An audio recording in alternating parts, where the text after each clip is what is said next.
Ya, Assalamualaikum. Selamat pagi. Bersua kembali kita di Apa Khabar Malaysia. Satu lagi episod baru. Hari ini hari Selasa, 19 Disember 2023. Bertemankan saya Cedi dan juga rakan tugas Saya Helena Pelawi. Apa khabar anda semua? Diharapkan anda semua berada dalam keadaan yang orang kata selesa, sebab apatah lagi sekarang ni musim cuti sekolah. Pastinya anda dikelilingi kegirangan anak-anak yang berada di rumah. Tapi apapun, jaga keselamatan diri anda dan juga anak-anak anda. Memang sangat selesa lah, tambah pula bersama dengan orang tersayang kan. Betul. Dapat lakukan aktiviti. Untunglah sangat bagi anda yang mungkin suri rumah tangga ataupun tidak bekerja, tak ada sebarang komitmen, hanya orang kata duduk rumah melayani anak-anak sahaja. Tapi kita bukan nak merendahkan ataupun memandang second class. Suri rumah ni adalah pekerjaan yang paling mulia, pekerjaan yang tak ada cuti, tak ada OT, tetapi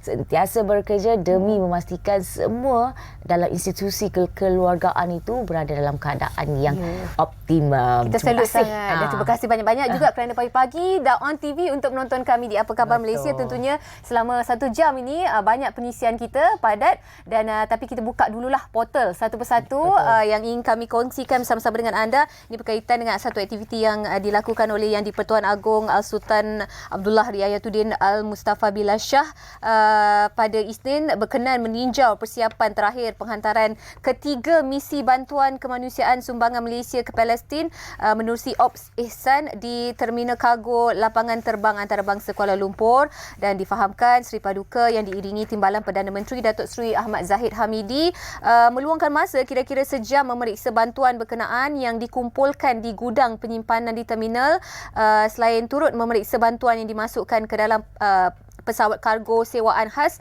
untuk menghantar bantuan. Dan untuk makluman anda, penghantaran itu melibatkan 20 tan muatan pelbagai barangan termasuk 35 tan barangan perubatan, 6.6 tan makanan sedia dimakan, 4 tan barangan keperluan bayi dan 13 tan persiapan musim sejuk termasuk tilam dan selimut. Dan melalui penghantaran ketiga itu, Malaysia sudah menghantar barangan bantuan mencecah 100 tan selepas penghantaran pertama dan kedua masing-masing melibatkan barangan seberat 20 tan. Itu dia kisah tentang Ops Ihsan. Dan kita pula nak bercerita tentang Ops Murni. Ops Murni ini adalah operasi yang melibatkan seramai 848 pegawai dan anggota First Responder Team FRT dan Forward Medical Team FMT yang terlibat dalam operasi di sepanjang banjir di Kelantan serta Terengganu, dan mereka ni sebenarnya membantu Agensi Pengurusan Bencana Negara NADMA dan pihak berkuasa tempatan PBT. Menurut Panglima Brigade ke-8 Infanteri Malaysia, Brigade Jeneral Dato' Azuddin Hassan berkata, kesemua petugas yang ditempatkan di lokasi banjir iaitu di Kelantan. Kalau Kelantan ini di kawasan Kuala Kerai, Tanah Merah, Pasir Mas. Kalau di Terengganu, Dungun, Kuala Nerus dan juga Kuala Terengganu. Dan pasukan ini dilantik oleh pucuk pimpinan tertinggi ATM bagi mengkoordinasi dan melaksanakan Op Murni untuk membantu mangsa-mangsa yang terkesan akibat bencana banjir di Kelantan dan juga Terengganu. Op Murni ini adalah satu operasi ketenteraan, namun ia berkonsepkan operasi ketenteraan selain peperangan ataupun dikenali sebagai MOOTW. Dengan mereka akan memindahkan mangsa menggunakan aset ketenteraan ke Pusat Pemindahan Sementara PPS.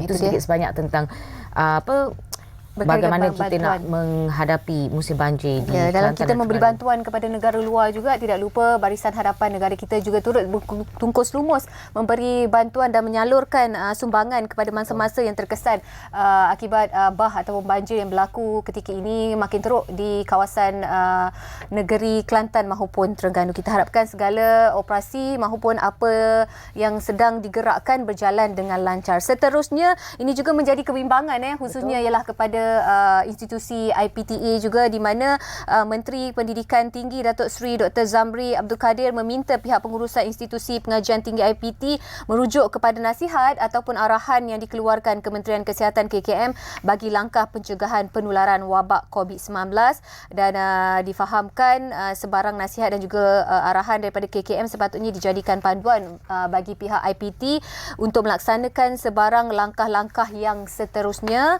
Dan kata Menteri Pendidikan Tinggi Datuk Seri Dr. Zamri telah memaklumkan beberapa hari lalu, iaitu apa pun tindakan yang hendak dilakukan oleh pihak universiti hendaklah berasaskan kepada apa yang dimaklumkan ataupun diarahkan oleh KKM. Jadi kita tunggulah arahan yang seterusnya. Kita minta juga pihak universiti untuk tidak melakukan sebarang tindakan. Kita faham COVID-19 ketika ini agak semakin hari semakin membimbangkan kesnya, semakin meningkat. Jadi apa pun, bukan saja pihak IPT, malah seluruh rakyat Malaysia juga harapkan menunggu arahan yang diberikan jika perkara-perkara yang patut kita lakukan ataupun tindakan yang seterusnya. Apa yang pasti, jaga kesihatan diri anda, kawal diri anda dan pakai pelitup muka untuk memastikan kita tidak dijangkiti COVID-19. Baik, kita nak lihat juga keadaan cuaca dan kemudian kita akan kembali ke rakan setugas dari Bilik Berita. Silakan.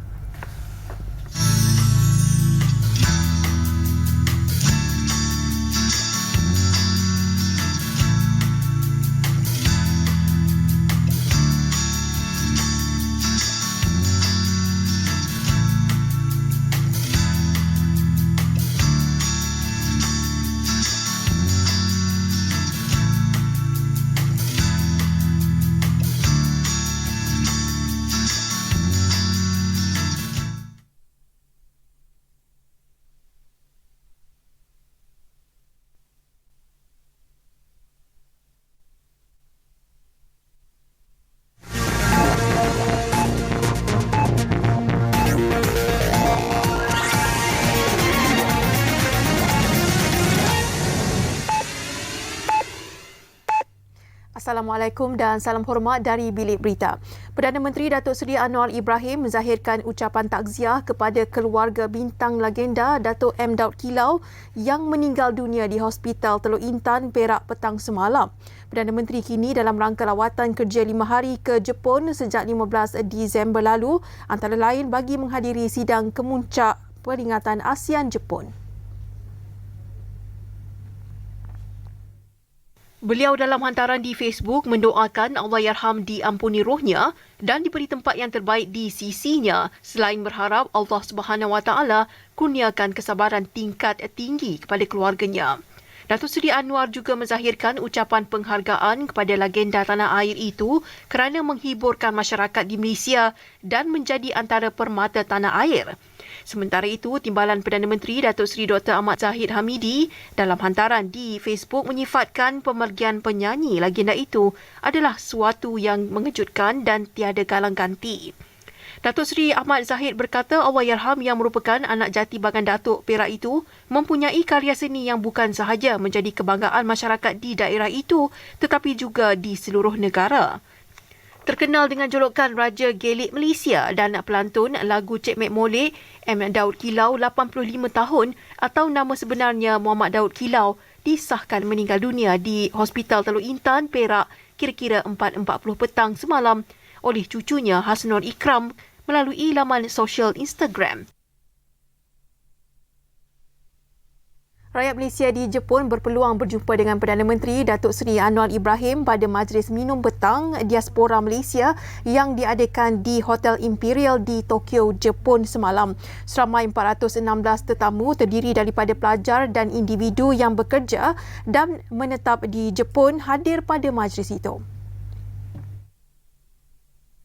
Datuk Seri Anwar dan Datuk Seri Dr. Wan Azizah tiba kemudian selepas menghadap Maharaja Naruhito dan Maharani Masako di Istana Imperial. Perdana Menteri dalam ucapannya kepada rakyat Malaysia di Jepun menyentuh mengenai perkembangan di tanah air dan keperluan rakyat untuk mengubah minda dan membebaskan diri mereka daripada permusuhan kaum dan agama yang menjejaskan perpaduan. Mengenai isu pasport, Datuk Seri Anwar berkata, Beliau akan menyelesaikan perkara itu dan mengenai perubahan iklim, perkara itu telah ditangani antaranya menerusi Pelan Hala 7 Peralihan Tenaga Negara NETR.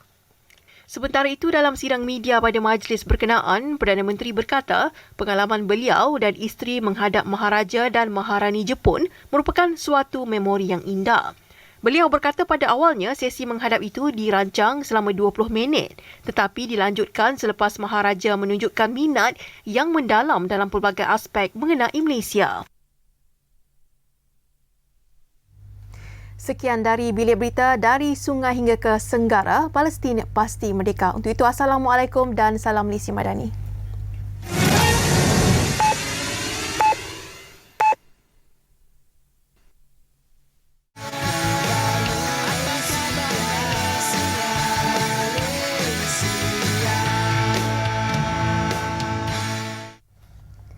Ini merupakan minggu ke-7 kami menampilkan projek-projek dari siri Small Story Big Impact atau SSBI dan hari ini kita bawakan kepada anda semua pengarah dokumentari yang memenangi Best Outstanding Video bagi SSBI ini dan kita juga ada bersamanya iaitu wakil dari Think City. Jom kita perkenalkan tetamu kita. Di sebelah saya kita ada pengarah dokumentari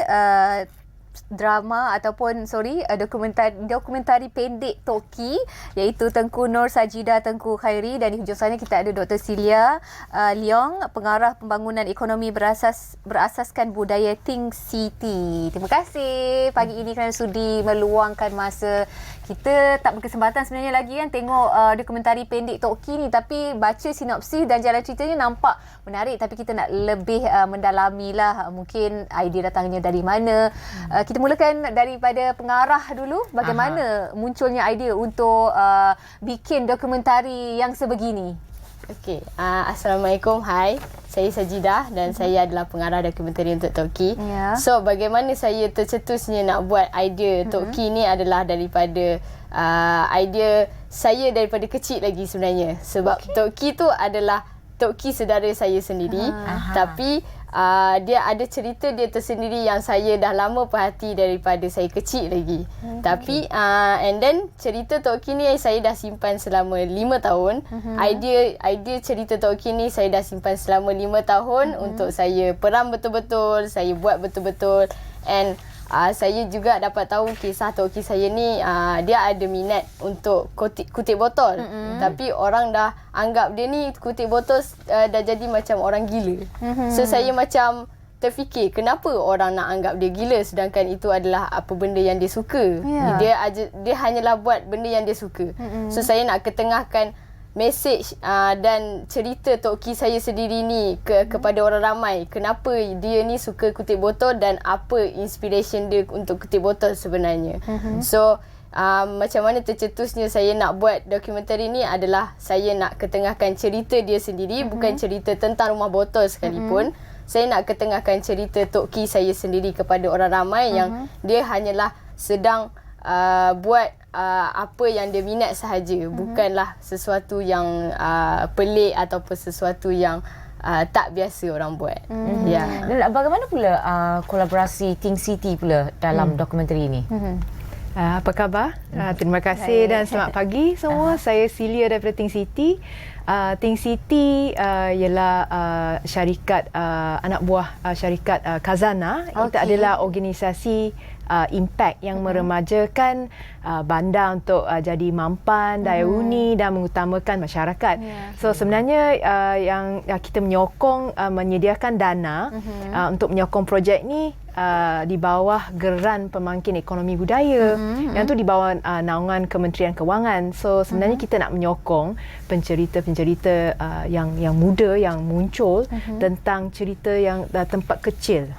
Small story big impact. So banyak cerita-cerita yang boleh di-capture dan yang banyak yang tidak diketahui by Malaysian. So very interesting lah kenapa Toki kan dia collect botol-botol tu. sebenarnya ada ke dia punya matlamat atau dia punya cerita di belakang, kan? Mungkin dia ada lifelong cerita yang kita tidak tahu.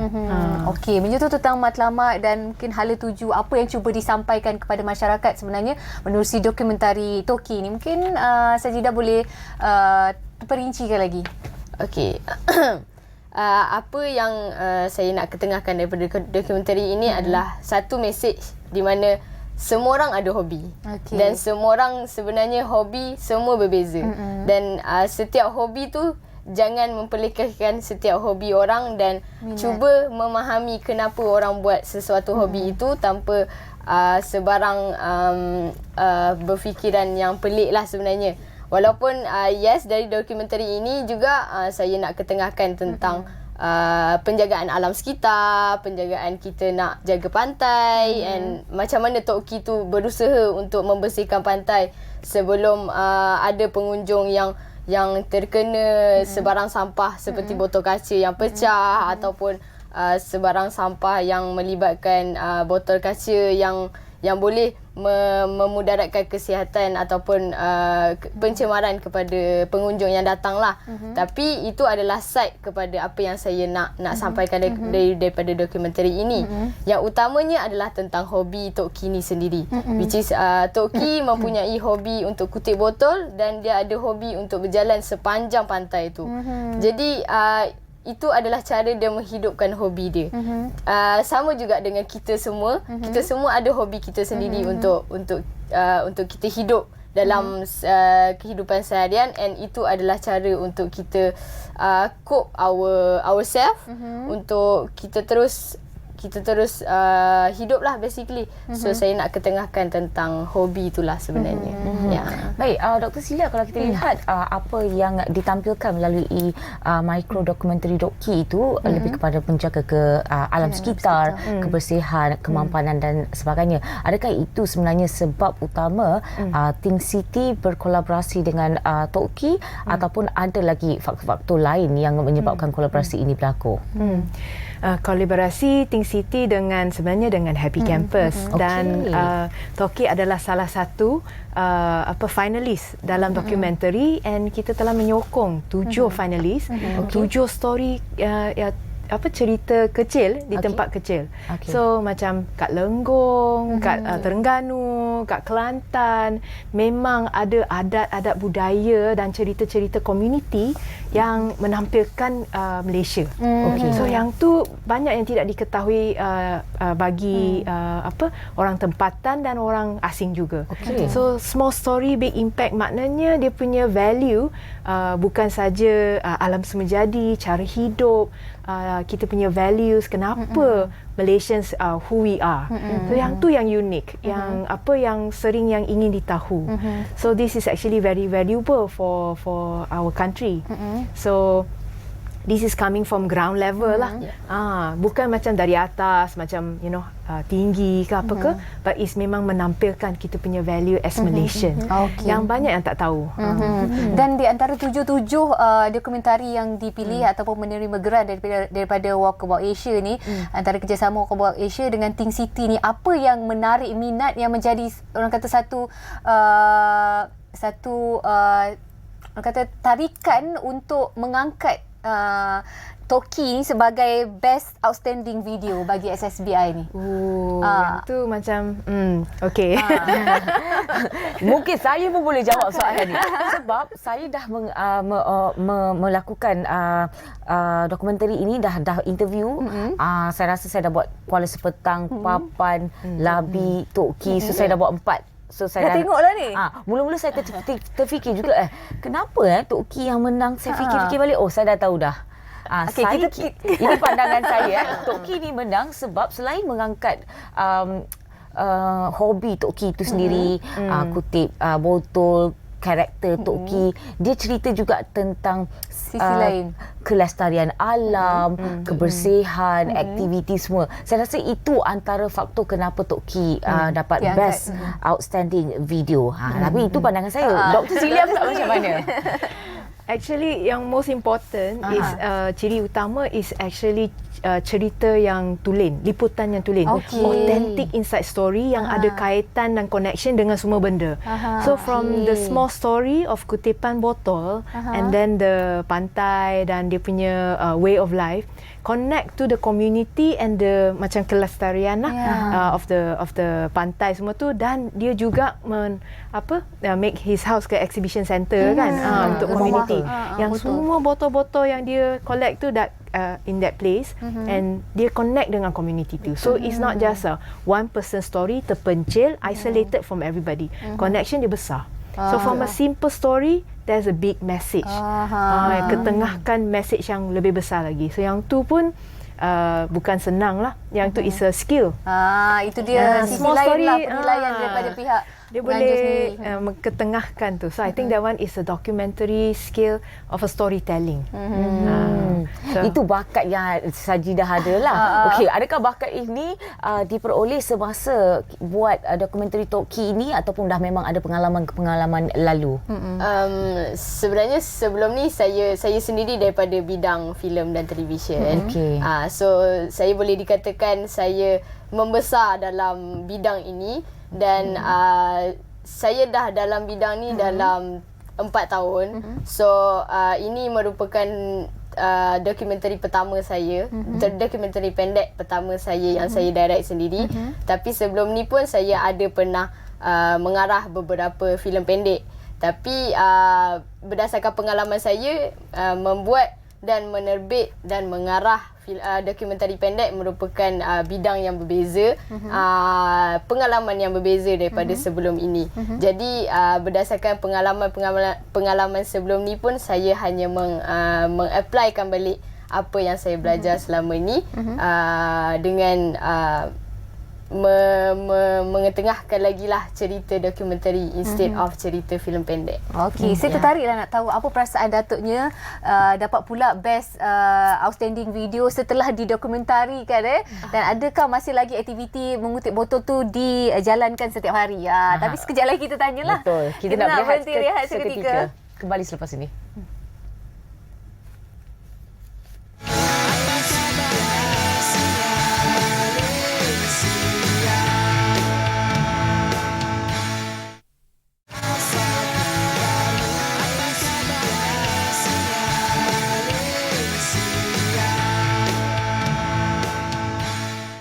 Okey, masih lagi bersama kami dan kita nak bercerita tentang dokumentari Toki yang memenangi Best Outstanding Video untuk Small Story Big Impact yang dilakukan bersama-sama dengan Walkabout Asia. Okey, Sajidah, tadi sebelum kita bersiaran langsung banyak bercerita tentang Toki ni. Menarik sebenarnya Toki ni. Mungkin Sajidah boleh ceritakan. Toki ni katanya memang kutip botol kaca sahaja. Sampah-sampah lain tak kutip. Botol plastik pun tak ambil Okey, boleh kongsikan. Apa cerita dia? Okey, sepanjang saya buat dokumentari ni, saya memang ada banyaklah proses untuk saya mendengar cerita daripada Toki tu sendiri dan mengoreklah cerita dalam-dalam dia sebagai seorang cucu juga. So saya pun dengar cerita dia sebetulnya kenapa dia kutip botol ni. Kalau semua orang akan tengok dokumentari nanti, itu adalah serba sedikit liputan tentang kenapa dia kutip botol semua ni. Tapi fun fact kenapa dia hanya kutip botol kaca adalah dia pernah cakap kat saya yang benda lain tu adalah rezeki orang lain. Dia tak akan kutip benda lain sebab dia tak nak sentuh rezeki orang lain. Especially botol plastik. Dia cakap botol plastik tu adalah rezeki orang-orang yang nak recycle. Rezeki orang-orang yang nak jual balik. Sebab utama dia nak kutip botol kaca untuk menyelamatkan pengunjung yang datang dekat pantai tu tanpa sebarang kecederaan. And then untuk dia jadikan rumah botol dia tu semakin banyak koleksi botol-botol kaca. Itu sahaja impian dia sepanjang berjalan dekat pantai tu. Pastinya Sajidah ada bagi tahu dekat Toki kan memenangi Best Outstanding Video. Betul. Apa perasaan Toki selepas mengetahui perkara itu? Toki sebenarnya dia tak expect langsung. And dia cakap time kita orang shoot dengan dia pun dia cakap dia just nak share je story dia. Dia just nak memberitahu je story dia. Sebab sebelum ni orang pergi dekat dia, orang tanya dia pasal rumah botol. Orang tak tanya pun pasal siapa Tok Ki ni sebenarnya. And saya sebagai seorang cucu, saya datang tanya dia, okey Tok Ki, kenapa Tok Ki buat semua benda ni? Apa cerita Tok Ki di sebalik buat semua benda ni? And Tok Ki pun rasa macam, oh, first time orang tanya macam ni. So first time untuk dia bercerita secara dalam lah kenapa dan apa yang menginspirasikan dia buat benda ni. And lepas dia tengok dokumentari tu pun dia sendiri rasa terharu dengan perjalanan dia sendiri. And after story ni dia pun dia angkat dengan memenangi the best outstanding award pun. Dia rasa terharu dengan semua komuniti yang boleh faham dengan cerita dia sendiri. So dia rasa akhirnya usaha dia berbaloi lah. Dan lepas ni saya harapkan dah tak ada dah orang yang panggil Tok Ki orang gila ke apa. Tok Ki ini semua adalah minat selera masing-masing. So ini juga saya kira satu platform yang terbaik untuk mereka hilangkan perkataan-perkataan Tok Ki gila dan sebagainya. Baik, Dr. Celia, kita nak tanya juga kolaborasi ini kita tahu ada geran yang diberikan dan sebagainya. Moving forward, apa lagi yang boleh dan akan dilakukan untuk kolaborasi ini dan mengangkat orang kata meningkatkan daya huni, kelestarian dan sebagainya? Yang ini soalan yang menarik lah kerana membagi peluang kepada orang lain dan banyak tema lagi geran yang berbeza. So tadi yang saya mention yang geran pembangkit ekonomi memang ditutup lah. Tapi sekarang kita ada satu lagi geran penghijauan bandar di seberang perai dan bayan lepas. Yang ni memang terbuka sehingga 12 Januari 2024 dan tahun depan exciting lagi ada 3 lagi geran. Satu kreatif Kuala Lumpur Geran. So memang about creativity bringing to KL lah. Dia jadi creative hub. So and then the second one is actually K2K inovasi. Kita to kita inovasi untuk perumahan awam di Kuala Lumpur. Memperkasakan. Yang tu pun penting juga.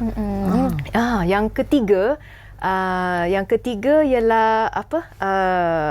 So K2K, lepas tu KL, kreatif, and satu lagi tu je kot. Yang tu je. Okey, menarik. Dan maknanya semua projek yang akan digerakkan untuk masa akan datang melibatkan ataupun berkonsepkan semuanya alam sekitar sajalah. Tak semestinya kreatif industri, alam sekitar, and then living standard. Yang tu kan PPR, perumahan perumahan awam yang kat Kuala Lumpur. Yang tu pun penting macam mana kita nak memperkasahkan. Yang tu K2K, kita punya inovasi punya geran. Tengok macam mana ada idea ke untuk memperbaiki cara hidup ke atau kawasan lingkungan tu. Yang tu pun penting lah. Dan saya percaya melihat kejayaan projek daripada Sajidah sendiri, dokumentari Tok Ki ni, pastinya ramai yang memang tertunggu-tunggu ataupun menantikan untuk penglibatan ataupun registration, apa orang kata? Pendaftaran untuk projek yang baru. Mungkin dapatkan maklumat dekat mana? Yang tu di laman thinkcity.com.my atau social media kita tunggukan pengumuman. Tadi yang satu lagi yang geran yang saya tak ingat tu sebenarnya geran untuk seberang perai. Seberang perai kita memang ada macam jelapang padi, nelayan semua kan. So memang yang ni untuk kesejahteraan masyarakat dan pembangunan ekonomi tempatan. Yang tu pun penting juga. Mesti ramai lah yang minat juga kalau ada geran ataupun dana yang disediakan untuk melakukan pembikinan. Saya nak cuba jugalah. Dokumentari. Nak cuba. Sebenarnya story juga. Penglibatan Sajidah ni membuatkan orang seperti yang tak pernah cuba macam saya pun nak cuba dan sebagainya. Itu saya kira satu objektif kolaborasi ini. Namun kita nak tanya juga, apa antara cabaran yang dilalui oleh Sajidah? Adakah wang geran 5,000 itu menjadi cabaran sebab ialah buat dengan saudara-saudara kan? Mungkin boleh diskaun. So macam mana? Cabaran yang utama yang saya hadapi untuk sepanjang proses pembuatan Tok Ki ni adalah sebenarnya story. Adalah story lah sebenarnya, sebab saya kenal Toki ni memang cerita banyak. Sebenarnya daripada apa yang korang tengok dokumentari pendek Toki tu hanyalah 1/3 daripada story yang kita orang dapat. Okey. Ada lagi banyak lagi story yang Toki dah ceritakan dekat kita orang, tapi saya sepanjang proses untuk saya edit dan saya finalkan story saya tu, saya macam okay, apa benda yang kita nak ceritakannya sebenarnya Toki ni. So dari situlah saya macam bring back dengan tim saya sendiri, which is producer saya, DOP saya dan editor saya, untuk kita brainstorm balik macam mana kita nak kecilkan story Toki ni. Sebab macam kita tahu story ni kita ada challenge untuk kita buat dalam masa 5 minit sahaja. Sedangkan dokumentari orang lain semua buat dalam masa 30 minit, 40 minit. So pencabaran utamanya adalah untuk kita sentuh story yang betul-betul saya nak dan yang betul-betul sampai kepada komuniti. Jadi untuk saya memendekkan story Toki tu adalah cabaran utama kepada saya lah. Bercerita tentang geran yang kita orang dapat. Yes, macam akak sendiri cakap, which is saya bekerja dengan kawan-kawan, saudara-saudara. So itu merupakan satu kemudahan jugalah untuk saya. Tapi saya tak naklah buat projek ini projek free which is benda tu tak sedap juga. Betul. Jadi dengan adanya geran 5,000 daripada Think City ni, dia telah membantu kepada kawan-kawan saya yang terlibat lah, especially producer saya, DOP saya, director of fotografi saya, yang audio man saya, editor saya, at least diorang adalah sikit token. Itu dia. Kalau boleh izinkan saya tambah sedikit. Okey. Sebenarnya yang cabaran tu kita pun ada fikir juga macam mana. That's why program kebimbingan mentorship yang dalam program ni penting. So kita membawa 5 mentor yang berpengalaman like long experience untuk bimbing. So macam mana nak extract story yang memang penting tu, the core. Betul. Itulah. Itu adalah satu skill yang sangat susah lah untuk kita belajar. Tapi dengan mentorship itu semua berjaya. Baik, terima kasih. Dan tahniah sekali lagi diucapkan kepada Sajidah atas penghasilan video Toki ini, dokumentari Toki, dan juga Dr. Silia atas perkongsian ini. Dan kita nak berehat seketika. Kita kembali selepas ini. Terima kasih Sajidah. Thank you Dr. Silia. Thank you so much. Hari ini aku berjumpa dengan kamu. Tapi dari mana kamu datang?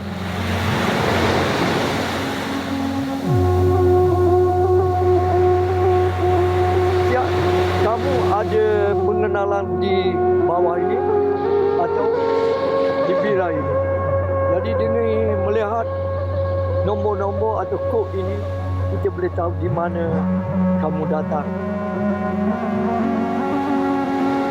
Toki ni sama je seperti orang lain. Yang Toki buat ini adalah kegemaran Toki. Toki kata, dia andaklah dia, mulut dia. Dia nak kata aku gila. Aku dengan Allah. Allah tahu aku buat ni benda yang betul.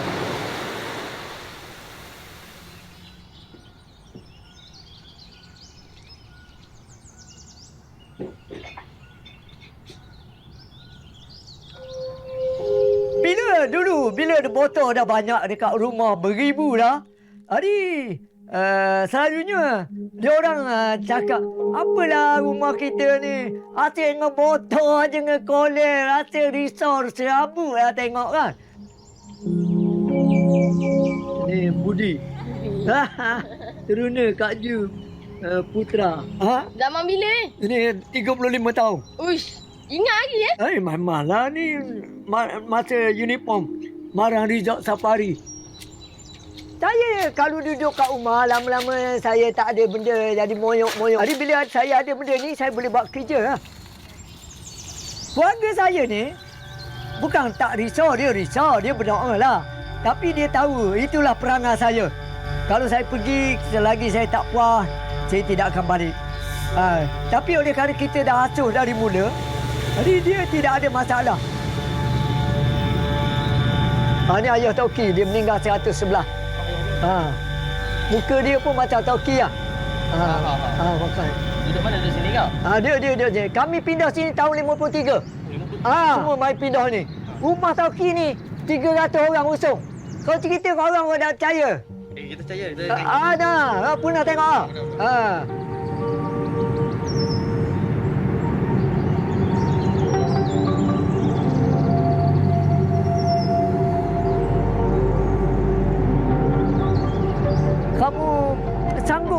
berpuluh-puluh tahun. Dia kata kalau orang tu 5 hari ke sebulan pun dah tak sanggup. Tapi kamu ni betul-betul gila lah.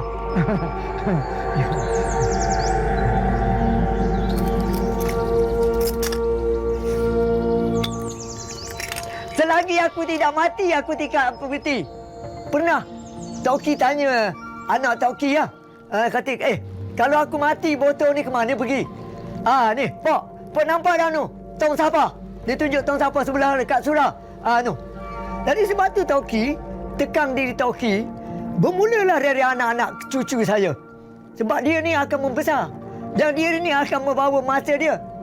Jadi Toki lebih suka budak-budak sekolah yang datang, budak-budak universiti yang datang. Kamu jangan lupa tu, duduklah dengan bismillah. Sebab itu ada kalimat yang paling penting. Sebelum Toki masuk askar, Toki cikgu. Gaji cikgu masa tu RM150 sebulan. Masuk askar berapa? 100. RM90. Keping. Bila kita kutip satu-satu botol, kita rasa kita meluahkan perasaan kita kepada botol tu. Kita boleh bercakap dengan botol. Kita dan botol itu seolah-olah satu kawan yang lama yang kita bergurau dan sebagainya. Botol ini ada satu ilham yang menarik. Toki beritahu pada diri Toki bahawa setiap apa yang kita buat, Allah sudah janji. Dan Allah janji tidak mungkin. Yang mungkinnya kita. Kenapa kita sayang untuk keluarkan tenaga, sedangkan upah itu akan diberi kepada kita?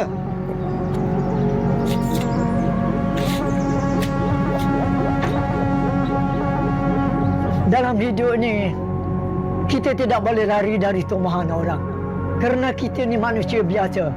Tapi pada Toki, itu adalah mainan dari hidup. Yang pentingnya kita pujuk diri kita. Supaya kita yakin setiap benda yang Allah beri ada manfaat dia.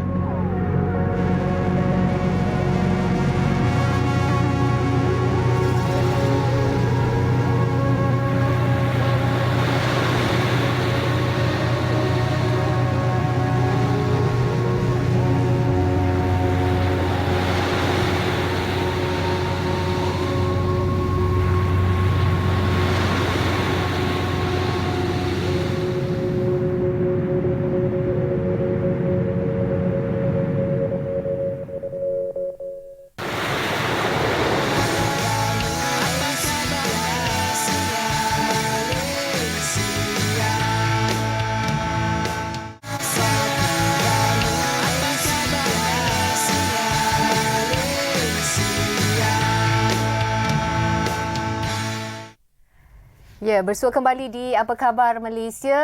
Helena, bila memasuki hujung tahun, biasanya cuaca agak sejuk dan dingin sebab curahan hujan semakin tinggi, dan ini sebenarnya menjadi masalah kepada mereka yang mengalami masalah ataupun penyakit asma.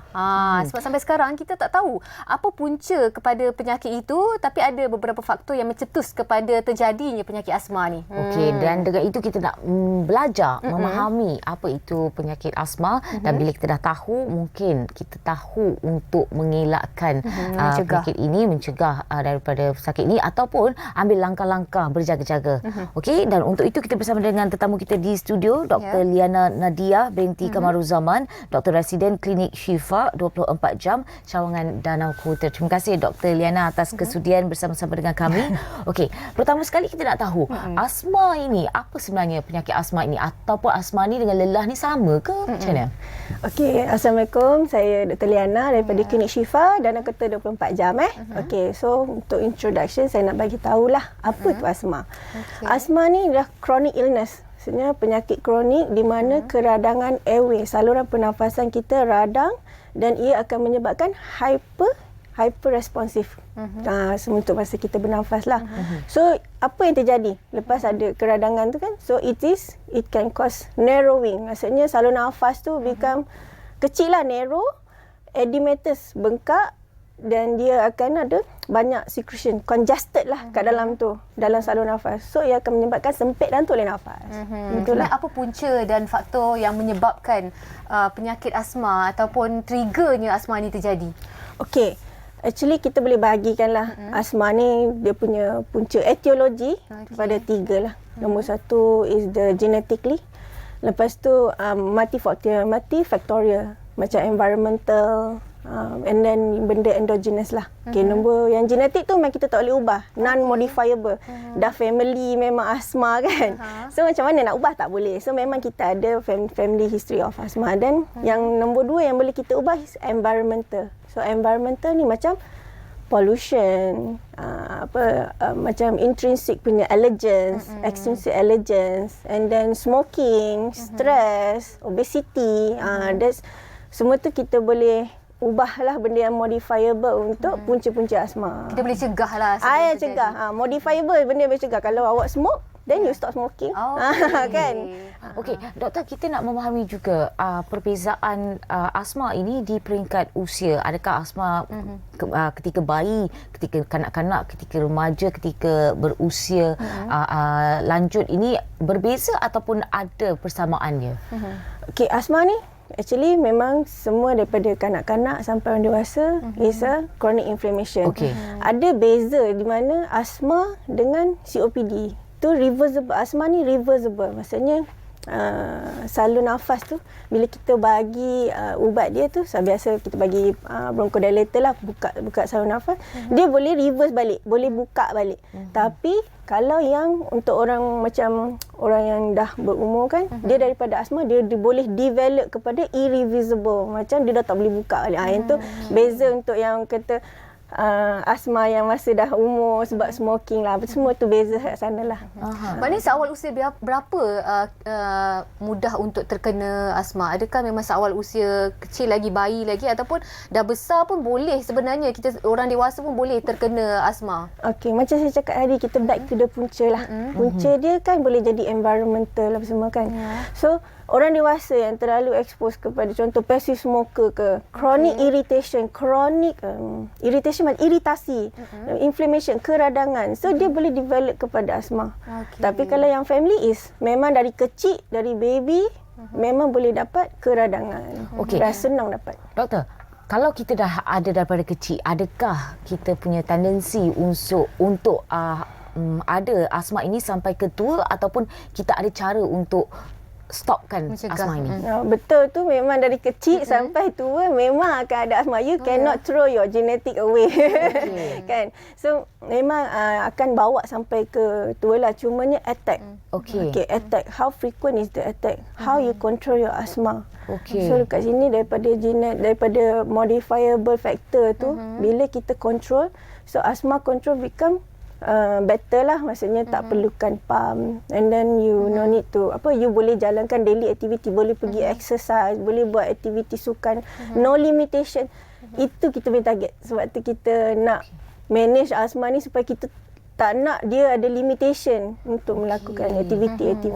Tapi mungkin kalau kita dewasa, kita tahu cara dan kita boleh dapatkan informasi berkaitan dengan bagaimana nak mencegah penyakit asma itu sendiri. Tapi bagi kanak-kanak sendiri, mungkin tips kepada ibu bapa untuk pencegahan awal kepada mereka. Kalau yang ada genetik tu mungkin kita boleh ambil tahu awal, mungkin dan pencegahan awal untuk bayi kita sendiri bagaimana?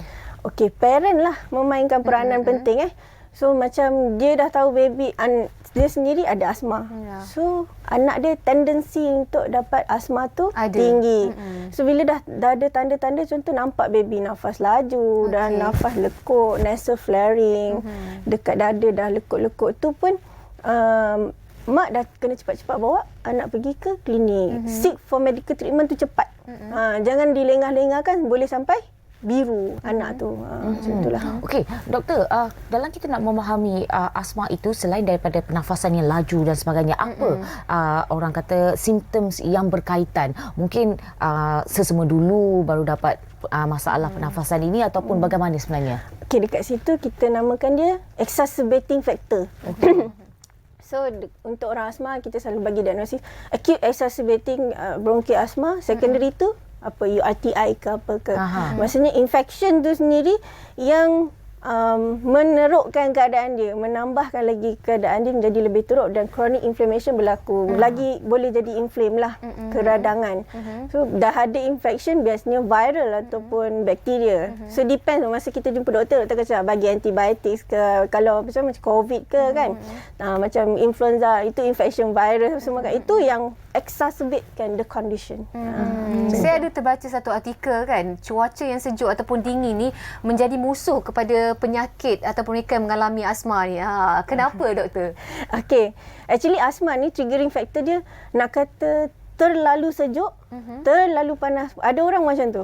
Kita tak boleh nak cakap memang sejuk je akan. No, ada orang dia terlalu panas pun boleh trigger asma dia. Macam mana? Stres. Itu yang modifiable stres. Dia stres dengan keadaan yang terlalu panas. Itu pun boleh dia dapat asma juga. Okey, yang biasanya jadi adalah sejuk lah. Macam environmental sejuk. So biasanya orang asma dia akan dapat attack macam 4-5 pagi. Pukul 4-5 pagi tu tiba terbangun. Bila ada nocturnal attack. Ni pun kita katakan dia uncontrolled asma. Dia ada based on dia punya kriteria tu. Kalau 0 to 1, 0 lepas tu 1 to 2 dengan 3 to 4. Ada 4 points. So daripada points tu kita tengok dia control ke, partly control ke ataupun uncontrolled asma. Okey, faham. Maknanya kan yang ada asma ni tak bolehlah pendingin udara malam-malam jimat elektrik. Okey, tapi doktor, apa yang perlu disediakan untuk mereka yang ada asma ini? Adakah kita tahu salbutamol tu, Ventolin itu satu perkara yang penting, namun penggunaan yang terbaik, amalan terbaik macam mana? Sebab saya tahu kalau terlebih dia boleh overdose, dia boleh menggigil dan sebagainya kan doktor? Lepas tu adakah perlu kita pakai oximeter, adakan oximeter di rumah dan sebagainya? Bagaimana pendapat doktor? Yang oximeter tu macam mana kita nak tahu oksigen cukup ke tak. Betul. So kalau orang yang ada kemudahan tu bolehlah ambil guna check oksigen cukup ke tak. Tapi kalau dia tak mampu nak beli, then macam mana dia nak tahu anak dia susah nafas. You just imagine how you cannot breathe lah. It's like that, you know. And then you boleh nampak semua lekuk-lekuk lah kat sini kan, kat dada. And then yang kembang gencit hidung tu is macam mana kita nak tahu clinically. Maksudnya parents pun boleh tengok ini anak aku tak boleh nafas ni macam tu. Maknanya parents kena ambil tahu dan dapatkan ilmu yang cukup lah berkaitan dengan betul penyakit asma ni dan cara pencegahannya. Boleh tak kita dapatkan ataupun buat rawatan kendiri? Mungkin ada rawatan basic yang boleh kita lakukan kat rumah untuk anak-anak kita ataupun mereka yang ada anak-anak kecil ni. Rawatan kendiri. So maksudnya sendiri nak sendiri nak kalau dia tak ada ubat ke apa? Tak, contohnya macam kita nak buat rawatan tu sendiri, rawatan awal macam basic. Kan setengah orang ambil Vicks, letak dalam air panas bagi. Selain daripada dapatkan rawatan doktor. Okey. Yang macam cakap Vicks tu, itu maksudnya untuk improve dia punya inhalation. Kalau Vicks ni, kan pernafasan lah. Vicks ni dia ada mentol kan. So dia boleh melegakan saluran nafas. Melegakan. So yang sumbat ke apa ke, dia boleh senang untuk nafas. Itu untuk treatment treatment yang basic lah. Tapi kalau memang asma, you still have to take lah pump lah. So pump ada banyak jenis. Kita ada yang salbutamol tu short acting. Dia pakai je sekejap boleh baik lah. Lepas tu short acting, and then kita ada yang long acting. Ubat formation tu formoterol. And then kita pun ada intra ICS, steroid dalam pump. So depends on patient macam mana kita nak bagi ubat tu kat dia. Which one kita nak choose. So yang biasanya yang ada penyakit asma ni apa pantang dia yang dia tak boleh, memang tak boleh lah selain daripada cuaca, udara panas dan sejuk dan sebagainya. Mungkin persekitaran yang lain, bagi contohnya ada bulu kucing, binatang atau peliharaan kat rumah ke bagaimana selain daripada tu? Okey, inilah yang kita namakan dia allergen lah. Allergen. Kalau kadang dalam rumah, kita start dari dalam rumah, kapet kalau dah tahu anak asma, kapet bulu cannot lah. Kapet bulu dia akan kumpul dengan habuk kat situ. Kapet yang kita tak nampak habuk. So ada parent dia concern, dia pakai penapis udara lah. Tapi still the kapet akan kumpul habuk. Anak-anak main kat kapet yang berbulu, sangat berbulu lah. Yang tu dia akan kumpul habuk situ. So triggering asma. Ada ada budak-budak dia pollen macam pokok-pokok bunga yang ada bunga, dia cium dia jadi trigger asma. Sebab benda tu kan keradangan kronik dan dia senang kecut. Dia senang menjadi sempit lah saluran nafas tu. Okey doktor, bersukan, berenang boleh membantu asma. Fakta ataupun auta? Fakta. Okay, that is our aim lah. Kita nak manage asma kan. So, kita manage asma supaya kita boleh allow dia untuk bersukan, untuk buat daily activity. Untuk contoh macam nak pergi jogging, untuk running. Swimming bagus sebab dia nak untuk dia punya exercise your lungs lah dalam keadaan pressure dalam air. Okay, so yang itu akan help dia punya lung function become better.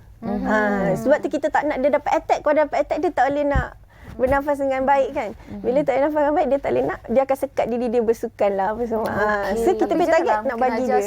Awal baby dah ajar berenang.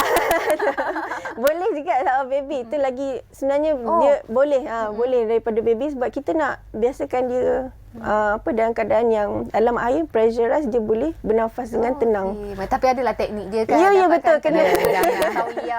Okey doktor, menjadi kebimbangan juga kepada mereka yang ada masalah kronik dan mungkin ada genetik ni, takut juga kepada anak-anak yang mungkin akan mengalami atau sakit asma ini. Chances untuk pulih sepenuhnya secara total boleh ke doktor? Okey, so macam ni, saya tak boleh nak macam berjanji lah memang you can cure from asthma because in your genetic. Kalau dia contohnya dekat baby, dia stop.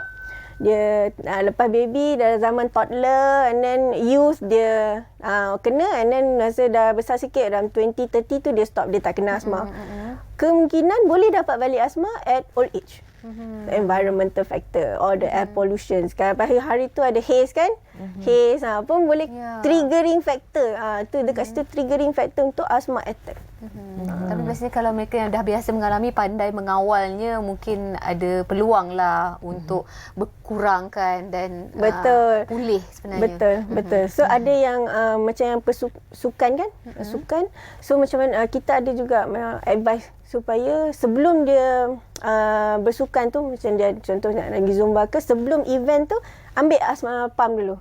Ambil pump sebelum exercise.